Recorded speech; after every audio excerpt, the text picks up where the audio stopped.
Alright, I was a big fan of airsoft guns when I was a kid. If you don't know what an airsoft gun is, well, it's a plastic gun that kind of bridges the gap between a Nerf gun and a semi-automatic rifle. They shoot little plastic BBs, and after about a week, your whole house is littered with them. Your dad's dumping them out of the toaster. Your sister's digging them out of her ass crack. You just go around shooting a bunch of holes in all the lampshades. And I was the first kid on my block to get an airsoft gun. Brought it out to show off to everybody. They're all mesmerized. I could conquer the whole goddamn world with this thing. My buddy David literally took it out of my hand, and he's like, "Oh, sweet, this is sweet."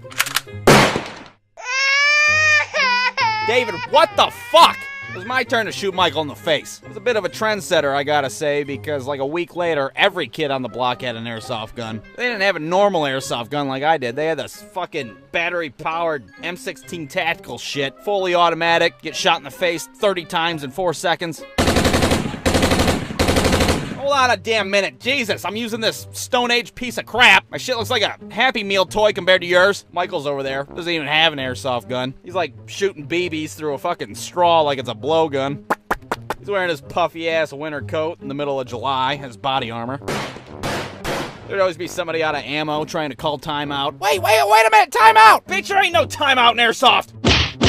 You get home with a bunch of red welts all over your body like somebody gave you a smallpox blanket. I eventually upgraded my arsenal, threw my handgun out, and purchased a big ol' sniper rifle. Thing's bigger than my entire body. Big ass scope on top of it like I was gonna assassinate a public official. Sure, it didn't shoot fast like the other ones, but that thing had some power. My friends hiding behind a car and shit, I just shoot through the fucking car. First weekend I got that rifle, shot my cousin in the back. The following weekend we had a closed casket funeral for him. Now, on one particular day, we were playing Capture the Flag. And it's important to note at this time, they didn't put the big-ass orange tips on these guns like they do nowadays. Let you know it's a fake gun. No, they just dab a bit of orange nail polish on the end of that bitch, call it a day. And that kind of makes it a little hard for your neighbors to determine if you're outside playing or if you're committing an act of domestic terrorism. Yeah, hi, 911. There's a child with a deer rifle and he's running amok in the streets. So I'm sitting there at my base, which is David's front yard. I'm peeking through my scope like I'm about to put Lyndon B. Johnson into office. And I'm on the lookout for David. Now, where's David at? Well, David has ADHD, so he's not at his base, and he's not at my base. Hell, I don't even know if he even knew he was playing at the time. Probably forgot all about it, chasing a butterfly and shit. Now, David decides to walk to one of the busiest streets in the city and wave around what looks to be an automatic assault rifle in the air. Well, imagine David's surprise when about 4 seconds later, a goddamn paddy wagon pulls up in front of him. Bunch of cops pile out. They got their guns drawn on this completely oblivious, attention deficit child. Now, I wasn't there. I was around the block waiting to shoot David in the teeth with my Kennedy killer. But I bet that turd in his pants was massive. Well, it didn't take him long to figure out that David's gun wasn't real. Luckily, he wasn't massacred on the street right there and then. They load his ass in the back of the wagon, like the wild animal that he is, and they pull up to the front of his house. Now, I was there for this part, and I can say for sure that the turd in my pants was massive.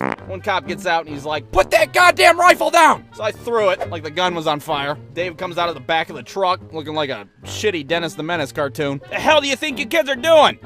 We're just playing." "Why's that kid wearing that puffy coat? It's 94 degrees outside." David's mom comes running out like they're filming an episode of Law & Order in her front yard. Instead of getting a chance to meet Ice-T, she's got to deal with this bullshit. Now, the cops were really cool about this whole shitty situation. They gave David's mom our arsenal of plastic weapons, and they're all like, "Well, we could have murdered your kid and got away with it, but, well, we didn't, so you're welcome. Why don't you give him a wiffle ball bat or some shit to play with instead? Jesus Christ." So the moral of the story is, don't be a fucking idiot waving a weapon around in the street.